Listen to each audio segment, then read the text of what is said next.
G'day fellas, welcome back to the channel. What a doozy of a week. We went 5 from 8, we're back down to 69%, which isn't fantastic. The Stormies, I don't know what happened to the Storm, man. They just didn't look like themselves, but hopefully they can bounce back this week. Penrith looking as dominant as ever, and the Sharkies lose 2 in a row. Without further ado, let's jump into this round. First up on Thursday night, the Broncos hosting the Roosters. Now, Marty Tapau is out after that stupid cheeky goosey he put on last week. He'll be suspended for 3 rounds, which is not a good look for the Broncos. There's talks of Radley being back this week, which is awesome for the Roosters. And Sam Walker is indefinite, but it's looking likely that he might return here. You know how coaches are in the NRL. They always say, oh, we don't know if they're going to play, but they know they're going to play. So my guess is that Sam Walker will play. The Roosters were pretty impressive last week, taking down a weaker Titans side, but the Broncos are the Broncos, and I think they're going to dominate heading into the finals. The Roosters don't score a lot of points, and the Broncos seem to hold teams to not a lot of points. This is an easy one here for me. I'm taking the Broncos 13+. First game of Friday, we have the Tigers hosting the Bunnies. This game is out in Tamworth, though. The Bunnies have fans everywhere, so I'm technically calling this a Bunnies home game. Latrell should definitely be back this week. So should Luke Brooks. I heard a report last week saying that he'll be definitely back next week, but it's kind of like all over the place. Now they're saying he might not play this week, so who knows? Tim Sheens has been very critical lately of his team, and rightfully so. The Tigers have been pretty shocking lately. The Bunnies need this win since they're currently 9th at the moment on the ladder. I'm going to take him here at a safe 1-12. The second game of Friday, the Storm hosting the Eels. This is a great matchup, but Eels still have no Dylan Brown, still no Mike Acevo, and still no RCG. Plus, the Storm are playing at home here. Do I have to mention that to finish the season, the Eels also have this game, the Broncos and the Panthers. Talk about a tough schedule to end the season out. Tarek Sims is out for the Storm. I really like both teams here. They're both top 8 teams without a doubt, but with the outs to Parramatta at the moment, I've got to take the Stormies here 1-12. Now, the first game is Saturday, the Raiders hosting the Knights. I love what the Knights have been doing lately.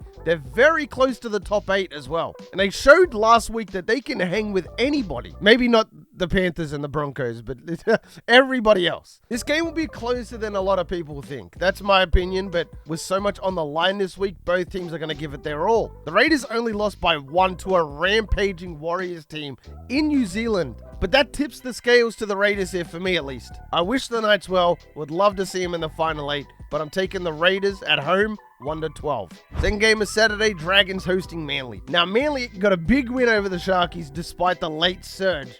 Unfortunately, though, Paseka and Josh Aloiai will both be out, which makes this a bit tougher.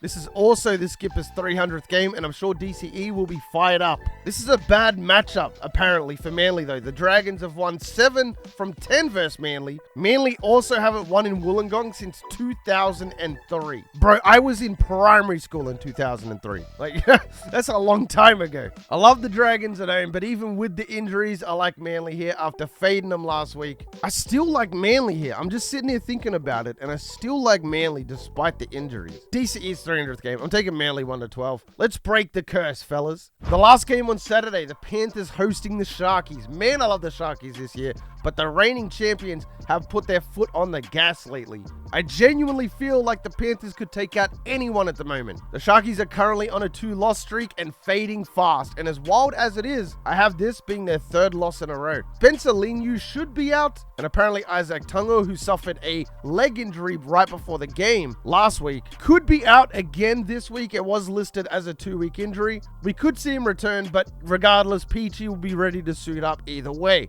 Going to take the Panthers here with a modest 1-12. Sunday, we travel to Bundaberg. Don't know why the Sydney teams keep taking home games when it's in Queensland versus a Queensland team. Kikau is expected to return, which is awesome to hear. Adokar should be back, and I would like to see Skelton get another crack, but I don't think this week is that week. The Dolphins are fresh off a bye after losing to the baby Panthers. Been a minute since we've seen the Dolphins get a win, and it'd be nice to see here. I'm going to take the Dolphins 1-12. And to wrap it all up, the Titans hosting the Cows. This one might get ugly. Tino is still out, which typically means a loss for the Gold Coast. Jeremiah Nanai will also be out, but hopefully he's back for finals footy. I would hate to be taking on the Cows at the moment. They just look so strong. There's serious talk of Drinkwater winning the Dally M, and even though I'm a New South Wales boy, I had the Cowboys winning it all this year, finishing number 1, and whilst that can't happen now, they'll continue to dominate heading into the finals. I'm going to back them here 1-12. But fellas, that is going to wrap up our round 22 predictions. As always, let me know yours down in the comments section, and if you made it this far in the video, you are the real MVP.